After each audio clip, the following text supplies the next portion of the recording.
Hello, this is Lucy at Pilates Birmingham. I'm going to do this video with several exercises in specifically for the rotator cuff. So we'll just get started with it. You can use a chair or a sideboard or anything you like with this one. You can even do it freestanding without anything. I just like to use a chair in this warm-up part because it allows you to move your weight a little bit better.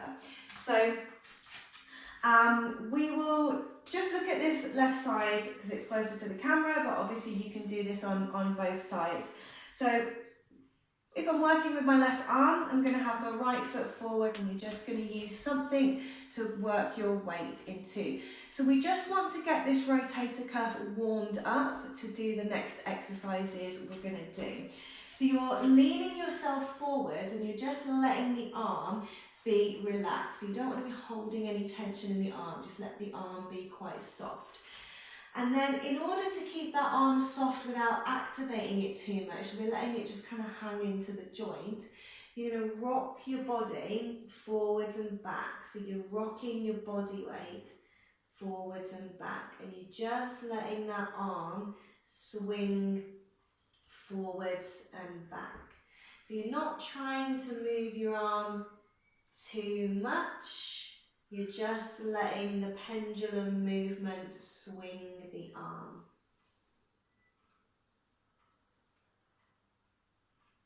Once you've done a few of these forwards and back, you can take it into side to side. So you'll take your feet just a little bit wider than hip width this time.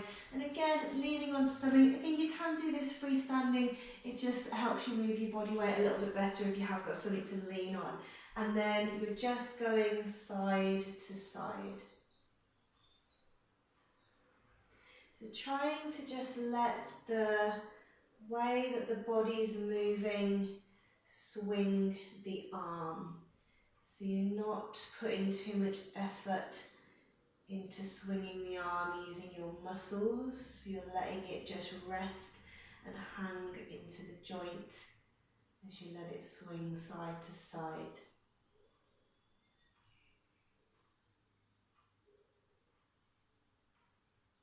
So just doing a few each way. And then taking it into circles. So you're in that same position and you're moving your body weight to make the arm do a circle. And again, try not to force it. You're just moving your body weight to get that circle happening in the joint. Once you've done a few one way, just let it slow to a stop and then taking it back the other way.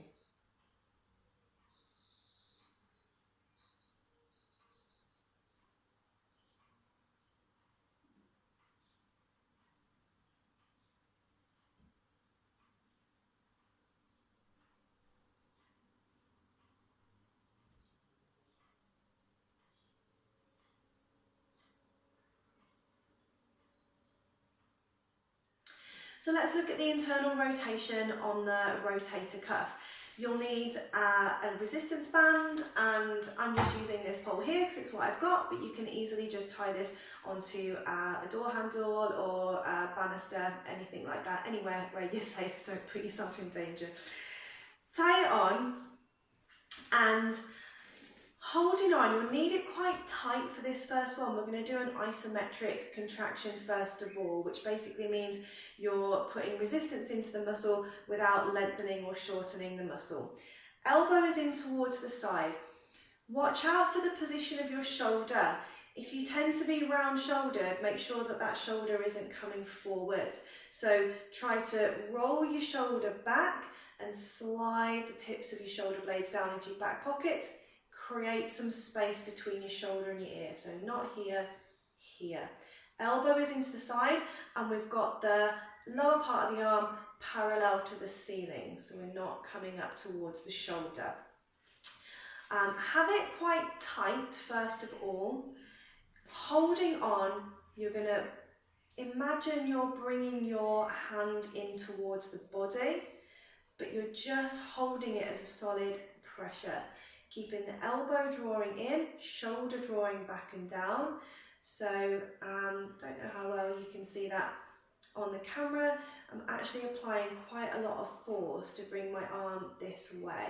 So I'm really working the muscle quite hard without actually lengthening or shortening the muscle. So this is an isometric contraction, internally rotating with the rotator cuff. So hold it for about 30 seconds. Once you've done your 30 seconds, just release and relax. Then give yourself a bit more space on the resistance band, because we're going to work that moving backwards and forwards. Elbow is into the side, shoulder is drawing back and down, tips of the shoulder blades into the back pockets, come parallel to the ceiling again. And keeping your body steady, navel to spine, so you're supporting your back. You're going to go internal rotation and back. So internal rotation.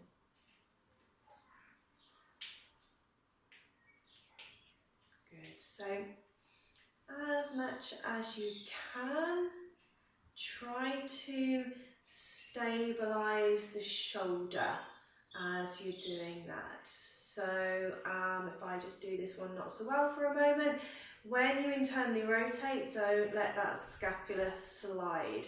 So this is where we want to work that serratus muscle to draw that shoulder down and hold that shoulder down, so you're not letting that shoulder wing. So do around 5 to 10, keeping that shoulder nice and steady. That's good. Good. So that's our internal rotation. So just making sure you do your internal rotation on both sides, and then we'll go into our external rotation. So I'm just going to show you on my left arm so I don't have to move around too much. So again, we've got our resistance band. You're going to want to hold it quite tight. Elbow is in, shoulder is drawing back and down, knees are soft, navel to spine is engaged, forearm is parallel to the ceiling. So holding it quite tight this time, you're going to come out, so you're externally rotating, and this is our isometric contraction. So we're holding it really steady. I'm actually applying quite a lot of force this way to just hold that arm steady. Work at stabilizing the shoulder, so the shoulder is rolling back and down, the tips of the shoulder blades coming down into the back pockets, and I'm keeping this solid pressure on this external rotation without lengthening or shortening the muscle. So again, you'll want to hold this for about 30 seconds. And then you can just relax. Give yourself a little bit more of the band to work with. And then we'll do that external rotation moving. So elbow is in, shoulder is drawing back and down. And this time we're going to move with that external rotation. So all of the same things that we were doing on the internal rotation, just making sure that shoulder's not hanging forward, so draw your shoulder back and down. Elbow is in towards the side, and we're working that muscle that's drawing the shoulder blade back. So making sure that we're not winging the shoulder blade. Really drawing the shoulder blade back and down. So depending on the extent of your injury, work up to doing 5, 10, maybe 15. Take more of the band if it feels a bit too intense, so it just lessens the resistance. Good, so that's your internal and external rotations, moving and isometric contractions. So when we're working with the rotator cuff, we want to also make sure that we're supporting all of the other muscles and all of the other functions of the shoulder around that as well. So we're not just isolating that rotator cuff. So it's important to work your shoulder retraction, so drawing the shoulders back and down, which is going to stabilise the rotator cuff as well, because you're going to be in a posturally aligned position. So this is the shoulder retraction. We did this in the last video for the rounded shoulders. Always starting with your knees a little bit soft. So we're taking the support into the legs rather than putting the pressure on the lower back. Back of the neck is long, chin is parallel to the floor. Draw your shoulders back and down without pushing your rib cage out. Keep your rib cage resting down. Hands are onto your lower back and you're breathing out, squeezing your shoulder blades together. Breathing in as you relax. Breathing out, squeeze the shoulder blades together. Breathing in, relax. So just a few of those things we want to make sure we're doing. Knees are soft. Keep the alignment through the spine and the head, so don't let the head push forwards when you squeeze back. Keep the back of the neck long, chin parallel to the floor.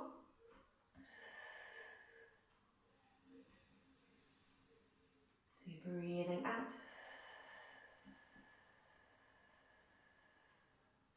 So I'll just show you what that looks like from the back.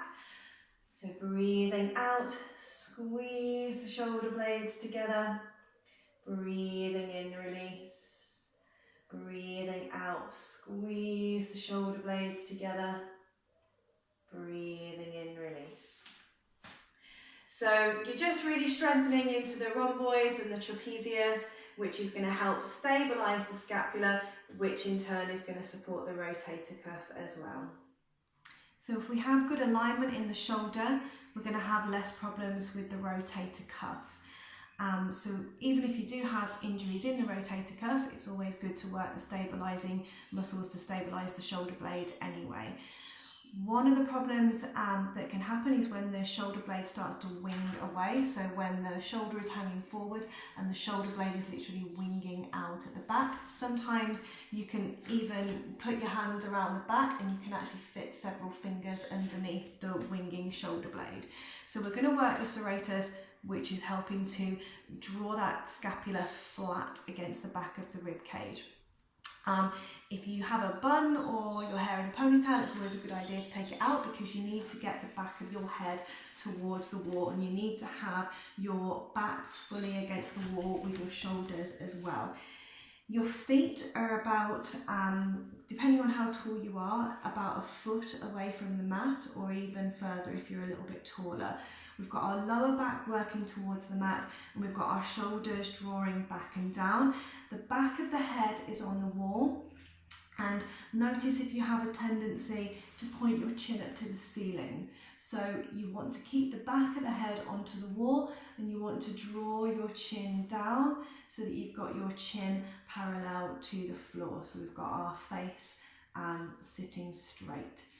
Shoulders are drawing right back. Now, if you do have a problem with winging of the shoulder blades, even just being in this position will probably feel quite challenging, because usually the shoulders are going to want to come forwards if the scapula is winging.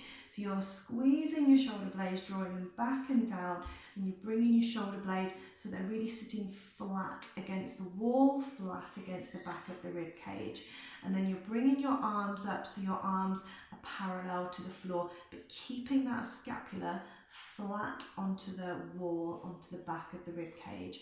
And then keeping the arms straight, you're literally lifting the shoulder away and then pushing the shoulder back. Lifting the shoulder away and pushing the shoulder back. Lifting it away and pushing back. Lifting away.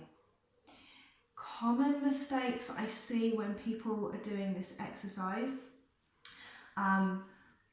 once they've got the shoulders sitting flat and the hands here, they tend to bend the elbow and come like this. So they're moving from the bicep, moving from the elbow joint rather than moving from the shoulder. So don't lock out the elbow, but keep the arm fully straight and make sure that you're lifting lifting the shoulder and you're pushing that scapula flat. Lift the shoulder and push that scapula flat to the wall. Lift the shoulder, push it flat. Lift the shoulder, push it flat.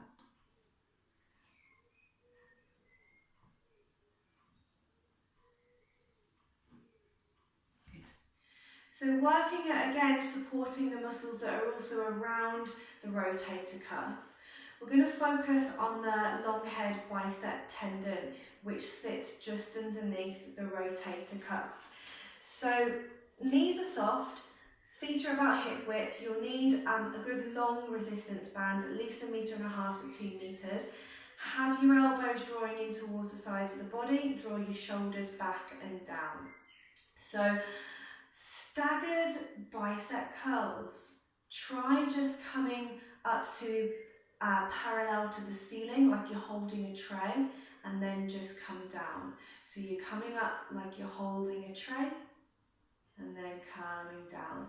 So this is mainly working down towards the brachialis. Once you've done a set, depending on how strong you're feeling, 5 to 10, hold it like you're holding a tray, and then you're coming all of the way up and back to holding a tray, and all of the way up and back to holding a tray. Try and keep your shoulder blades drawing together at the back. So we mentioned the serratus muscle that holds that scapula down, stops the scapula from winging. You're really drawing that muscle back and down. You're drawing your shoulder blades back and down, like you're trying to pop the tips of your shoulder blades down into your back pockets. So again, 5 to 10 like that. Once you've done your 5 to 10, come all of the way down, and then come all of the way up. So full bicep this time. So doing your staggered bicep curls in this way just really focuses on working the whole length of the bicep muscle and also your tendons on either end. So your long head tendon, which is coming up underneath your rotator cuff. So again, these are quite hard actually. So you might find just 5 each way, so that will be 15 in total is enough. So moving on, whilst you've got your band in this position, to a progression on from your rotations, so your internal and external rotations on that rotator cuff. You can take it onto a version where you use both the bicep long head tendon and the rotator cuff at the same time. So knees are soft, shoulders are back and down, your elbows are in, you come up like you're holding a tray, and then you come out to the side and back in and down. So you're coming up holding a tray, out to the side, back in and down. So elbows stay into the body, keep your knees bent, soft knees, draw your tummy muscles in, lengthen up through the spine. Holding a tray, squeeze the shoulder blades together. Good. So feeling again like you've got the tips of the shoulder blades drawing down into the back pockets. So we're working all of those things at the same time. We've got the biceps long head tendon working, we've got the rotator cuff working, and we're using that serratus, drawing the tips of the shoulder blades down into the back pockets. And we're also getting some action with the rhomboid there, helping to squeeze the shoulder blades together. So this exercise is really just your top progression onto all of the other exercises put together. So once you feel strong doing all of the other exercises, you can start to work with this exercise. If you don't feel strong, build the other ones up and then come to this one when you've got that strength together. So please do get in touch if you want me to make a video for you. I've really enjoyed doing these request videos, so do get in touch. And if you enjoyed the content in this video, please do like and share and subscribe to my page. There are more videos for shoulders, hips and backs. And thank you so much for watching.